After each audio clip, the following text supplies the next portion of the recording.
स्वागत है आपका। आप देख रहे हैं इलेक्शन बुलेटिन। मैं हूं आपके साथ सुमित झा। अगले आधे घंटे आप देखेंगे चुनाव से जुड़ी तमाम अहम खबरें।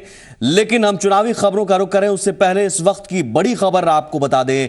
रक्सौल से ये बड़ी खबर आ रही है। भारत और नेपाल के बीच स्थित रक्सौल बीरगंज सीमा मार्ग पर मधेशी प्रदर्शनकारियों के प्रदर्शन के दौरान नेपाल पुलिस ने फायरिंग की, जिसमें एक भारतीय की मौत हो गई है। मृतक की पहचान 24 वर्षीय आशीष कुमार राम के रूप में हुई है। वो दरभंगा का रहने वाला था जो अपने नाना के साथ रक्सौल में रहता था। हम पूरी कहानी बताएंगे, लेकिन ये पूरी तस्वीर आप देखिए किस तरह से वहां पर तनाव था।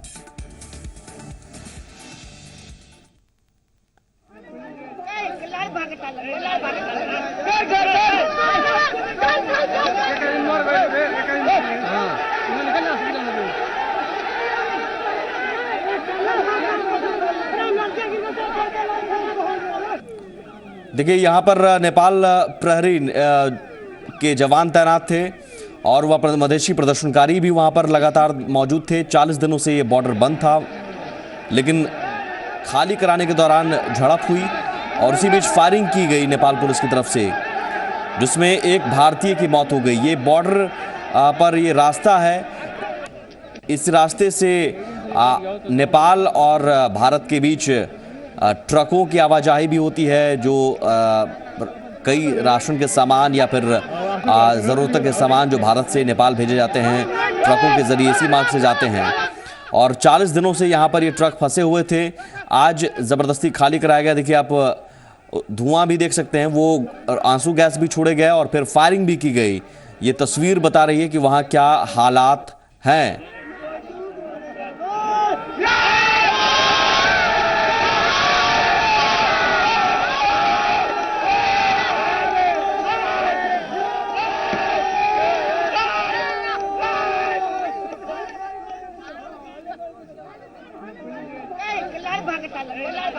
अभी नारायणी हॉस्पिटल बीरगंज से कॉल आया था कि वहाँ पे वो लड़का पड़ा, उसको माथा पे गोली लगा हुआ डेथ हो चुका है। उसका लाश ले जाने के लिए बुलाया वहाँ पे। अच्छा, क्या कौन था ये लड़का, क्या नाम था इनके? ये मेरा फ्रेंड है, उसी का भगीना यहीं पे रह के पढ़ता था। एक्सचेंज ऑफिस में उसके नाना और जॉब करते हैं।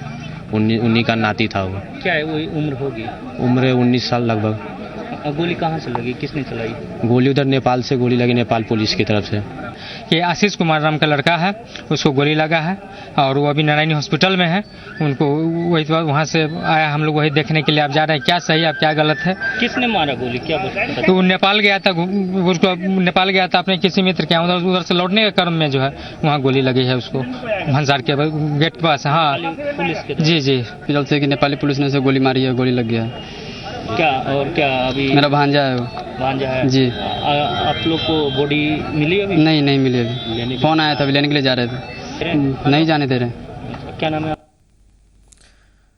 ये भारतीय, जिस भारतीय की मौत हुई आशीष कुमार नाम है, दरभंगा का रहने वाला था, रक्सौल में अपने नाना के साथ रहता था, जिसकी मौत हुई इस फायरिंग में। और वहाँ लगातार तनाव का माहौल बना हुआ है। चुनाव भी होने हैं 5वें चरण के तहत।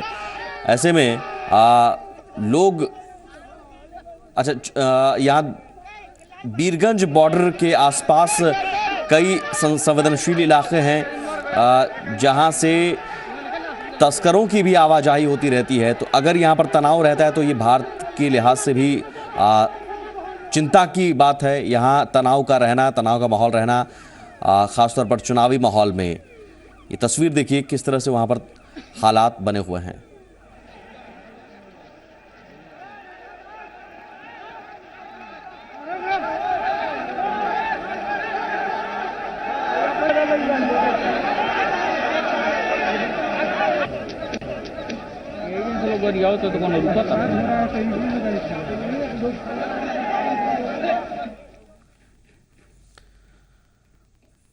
चलिए बात अब चुनाव की। बिहार का महासंग्राम अब अपने 5वें और आखिरी पड़ाव की ओर है। 5 नवंबर को 5वें चरण के तहत कोसी, सीमांचल और मिथिलांचल के इलाकों में 57 सीटों पर वोटिंग होनी है।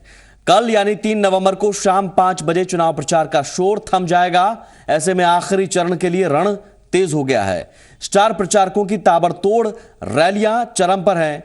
हम आपके सामने 3 तस्वीरें रख रहे हैं। तीनों तस्वीरें 3 बड़े चेहरों की हैं, जिनकी साख का सवाल भी है। चुनाव पीएम नरेंद्र मोदी ने जहां 3 जगहों पर पूर्णिया, फारबिसगंज और दरभंगा में जनसभा को संबोधित किया और विरोधियों पर खूब बरसे। दरभंगा में बिहार चुनाव प्रचार को लेकर पीएम मोदी की आखिरी सभा थी।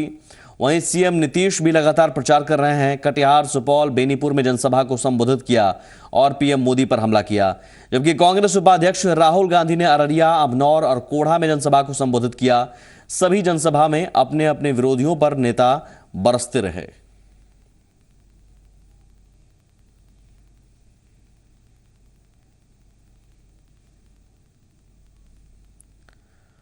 पांचवें और अंतिम चरण के लिए पीएम मोदी ने आज 3 जगह पूर्णिया, फारबिसगंज और दरभंगा में सभाएं की। तीनों सभाओं में मोदी ने हर उस सवाल का आक्रामक तरीके से जवाब दिया जो विरोधी उठाते रहे हैं।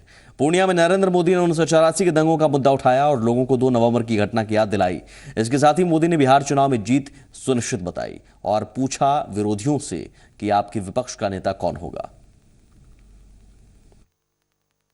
1984 का 2 नवंबर याद करो। 1984 का इंदिरा गांधी जी की हत्या के दूसरा दिन, तीसरा दिन, चौथा दिन दिल्ली में, हिंदुस्तान में सिखों का कत्लेआम चल रहा था। कत्लेआम किया जा रहा था। कांग्रेस पार्टी पर गंभीर आरोप लगे थे। कांग्रेस के नेताओं पर गंभीर आरोप लगे थे। और आज उसी 2 नवंबर को कांग्रेस पार्टी टॉलरेंस पर भाषण देने लगी है। अरे डूब मरो, आपको शोभा नहीं देता है। अभी भी उन सिखों के परिवारों के आंसू पोंछे नहीं गए हैं। बिहार का चुनाव हिंदुस्तान की चुनावी दुनिया का टर्निंग पॉइंट है। Turning point.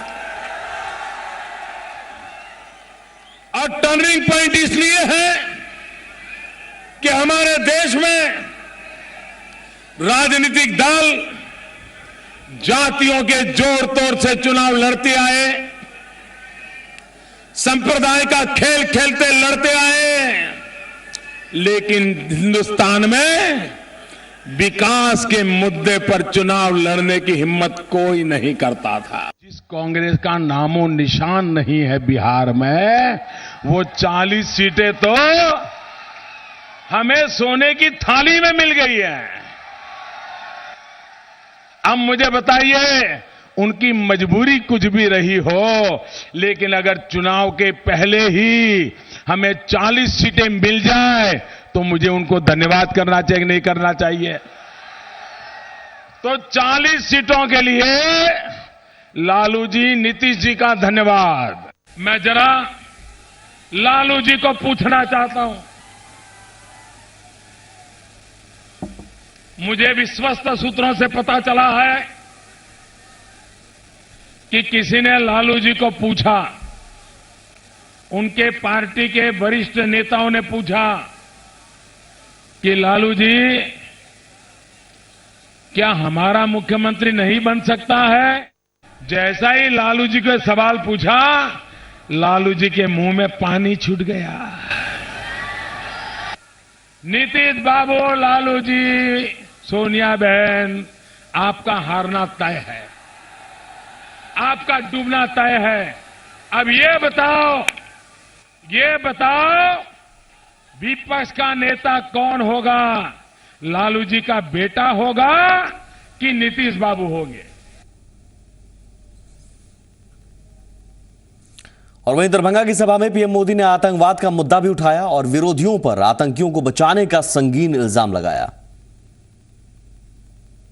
दरभंगा मॉड्यूल ये शब्द चला था और कारण ये था कि कुछ लोग यहां बैठ करके हिंदुस्तान में आतंकवाद फैलाने का षड्यंत्र कर रहे थे।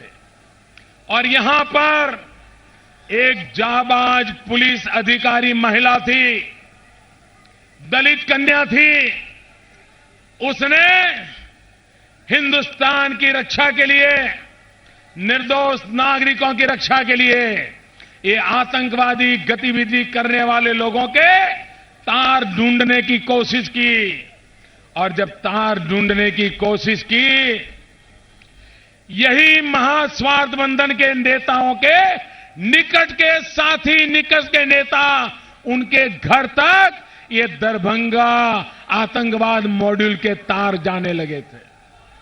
तब सरकार में बैठे लोगों ने आतंकवाद की प्रवृत्तियों पर आशीर्वाद देने वाले नेताओं पर कदम नहीं उठाया, लेकिन वो पुलिस अफसर जो दलित कन्या थी उसको यहां से जाने के लिए मजबूर कर दिया, उसको बिहार छोड़ने के लिए मजबूर कर दिया। और इसके अलावा पीएम मोदी ने लालू यादव पर मैथिली भाषा का अपमान करने का भी आरोप लगाया। 1990 में मिथिली भाषा का अपमान लालू जी ने किया। लोक सेवा आयोग में से उस भाषा को निकाल दिया गया था। और देखिए अटल बिहारी वाजपेयी, ये अटल बिहारी वाजपेयी देखिए, जब दिल्ली में एनडीए की सरकार बनी, सरकार बनने के तुरंत बाद 2002 में मैथिली भाषा का गौरव किया गया और संविधान के 8वें शेड्यूल में उसको स्थान दिया गया। भैया, पीएम मोदी ने दरभंगा में कहा कि बिहार चुनाव में उनकी आखिरी सभा है। मोदी ने 5वें चरण में भी मतदाताओं से रिकॉर्ड तोड़ मतदान करने की अपील की। मैं बिहार की जनता का, मेरी आज आखिरी सभा है, इसलिए दूसरी बात के लिए धन्यवाद करना चाहता हूं कि पहले के मतदान के सारे विक्रम बिहार के 4 चरणों ने तोड़ दिए। भारी मतदान किया, अभूतपूर्व मतदान किया, माओवादियों की बम बंदूक की धमकियों के बीच मतदान किया। मैं बिहार के मतदाताओं का फिर एक बार नमन करता हूं, अभिनंदन करता हूं, धन्यवाद करता हूं। बिहार चुनाव में बदजुबानी पर चुनाव आयोग ने अमित शाह, राहुल गांधी और लालू यादव को नोटिस दिया है। बावजूद इसके नेताओं की बदजुबानी थमने का नाम नहीं ले रही है। आरजेडी अध्यक्ष लालू प्रसाद यादव ने एक बार फिर प्रधानमंत्री नरेंद्र मोदी पर हमला बोला है। लालू ने ट्वीट के जरिए यह हमला किया है। ट्वीट करते हुए कहा है कि देश को अब तक का सबसे छोटा, ओछा और घटिया पीएम मिला है। उन्हें विश्वास ही नहीं हो रहा है कि वो पीएम बन गए हैं। लालू ने आगे ट्वीट किया है कि संविधान मोदी के हाथ में सुरक्षित नहीं है।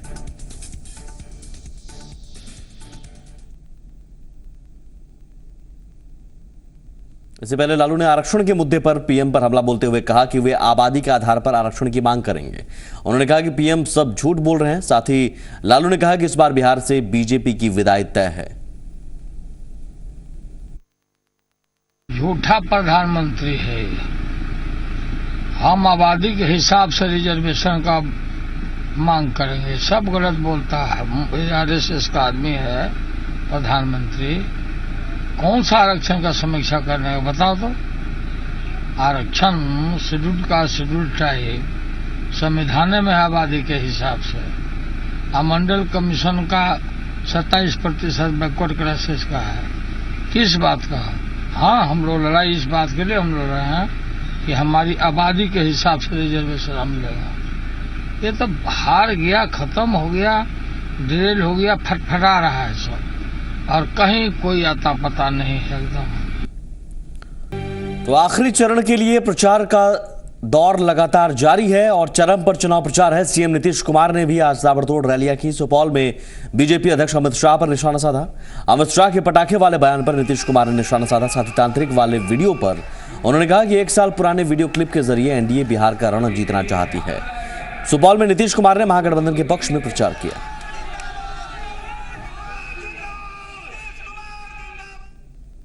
हमको बताना चाहते हैं पाकिस्तान में नहीं, हिंदुस्तान में पटाखे फूटे। और मालूम है, गौर से समझिए, सबसे ज्यादा पटाखा बिहार नहीं, अमृतसर में फूटेगा, मुंबई में फूटेगा। भाजपा के जितने सहयोगी हैं इनसे परेशान हैं। और वहीं कटिहार के राजेंद्र स्टेडियम में भी सीएम नीतीश कुमार ने चुनावी सभा को संबोधित किया। इस मौके पर नीतीश कुमार ने कहा कि पीएम मोदी ज्योतिषियों की शरण में जाकर अपना भविष्य संवारने में लगे हैं। ऐसे में वो देश का भला क्या करेंगे। नीतीश कुमार ने जनता से विकास के लिए महागठबंधन के पक्ष में वोट की अपील की।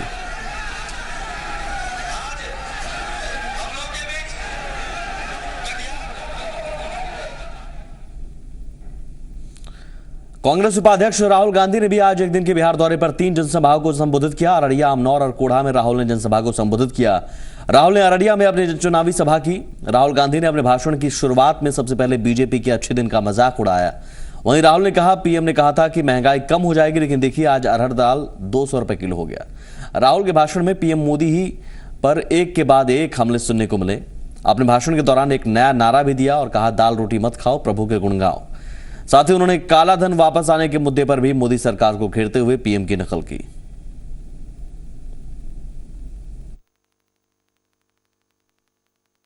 अब आप मोदी जी से पूछिए, आजकल आप अच्छे दिनों की बात क्यों नहीं करते? वो 1 साल पहले आप कहते थे अच्छे दिन अच्छे दिन अच्छे दिन, अब आप वो सवाल क्यों नहीं उठाते? अब आप अच्छे दिन की बात क्यों नहीं करते? देखो, हिंदुस्तान का काला धन हिंदुस्तान से बाहर जाके स्विस बैंक में पड़ा हुआ है। जब नरेंद्र मोदी आएगा, वो काला धन वापस आएगा। नरेंद्र मोदी उस काले धन को वापस लाएगा और 15 लाख रुपए हर एक हिंदुस्तानी नागरिक के बैंक अकाउंट में डालेगा। भैया मिल गया 15 लाख रुपए।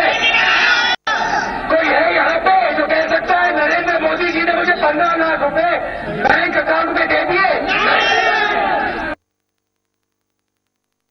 माताओं, दाम बढ़ गए हैं, महंगाई बहुत हो गई है, आपको कष्ट हो रहा है। जब नरेंद्र मोदी आएगा,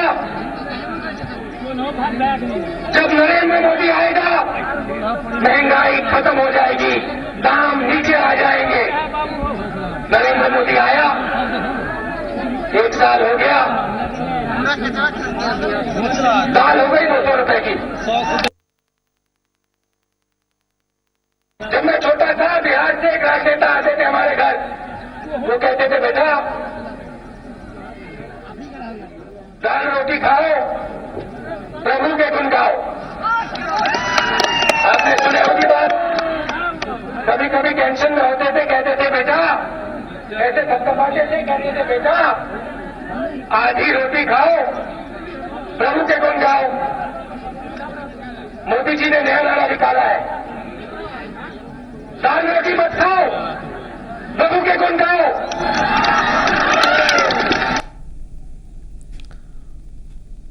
उधर राहुल गांधी की बिहार में रैली पर केंद्रीय राज्य मंत्री गिरिराज सिंह ने कहा है कि राहुल की रैली से बिहार में कोई फर्क नहीं पड़ने वाला। और यही नहीं, गिरिराज ने राहुल पर तंज भी कसा है। राहुल गांधी 3 नहीं 13 रैली कर ले, क्या अंतर पड़ता है? देहात की कहानी है कि अंधरा के देखने की, बहिरा के सुनने की। इनसे अंतर क्या पड़ेगा? जिसको मालूम नहीं हो कि बाछी और बाछा में क्या अंतर है, जिसको मालूम नहीं हो कि फसल गेहूं कैसा होता है, जौ कैसा होता है, जिसको मालूम कलावती के घर में हो गरीबी क्या होती है, वो देश को क्या बताएंगे? उनकी खासियत यही है कि वो युवराज हैं, बड़े घर में पैदा लिए हैं। और कांग्रेस की यहां क्या विरासत है? और केंद्रीय मंत्री गिरिराज सिंह ने महागठबंधन पर तीखा प्रहार करते हुए कहा कि यह महागठबंधन नरेंद्र मोदी के खिलाफ बना था, जहां सारे कंकड़ पत्थर इकट्ठे हो गए थे। महागठबंधन का बिहार में कुछ भी होने वाला नहीं, क्योंकि महागठबंधन में शामिल लालू जी अपने परिवार के आगे किसी और के लिए सोचते ही नहीं। साथ ही गिरिराज ने एक बार फिर से बिहार में एनडीए की जीत का दावा किया। देखिए, सीधा जिस समय गठबंधन ये लोग नरेंद्र मोदी के अगेंस्ट में कर रहे थे, तो वो गठबंधन कई पार्टियों, देवगौड़ा से लेकर के कौन कौन जितने पूरे देश में कंकड़ पत्थर सब जमा कर लिए। और अंत में लालू जी मानने को तैयार नहीं थे नीतीश कुमार को। मुलायम सिंह के कारण ही लालू यादव ने माना, जो उन्होंने कहा था कि मैंने गठबंधन जहर पी के किया, यही जहर था। कल भी नहीं माने थे, आज भी नहीं माने हैं, आगे भी नहीं मानेंगे, क्योंकि लालू जी को अपने परिवार के सिवा और कुछ नहीं चाहिए। हारती कहां सवाल है, जो हारती है कौन जिम्मेदार होगा। सरकार 2/3 से बनेगी। अब बनेगी, सेहरा किसको मिलेगा वो पार्लियामेंट्री पार्टी तय करेगी। अरे पार्लियामेंट्री पार्टी एक व्यवस्था है, वो व्यवस्था तय करेगी। नरेंद्र मोदी के नेतृत्व, नरेंद्र मोदी के विजन में यहां सरकार बनेगी। और इसके साथ फिलहाल इलेक्शन बुलेटिन में इतना ही। नमस्कार।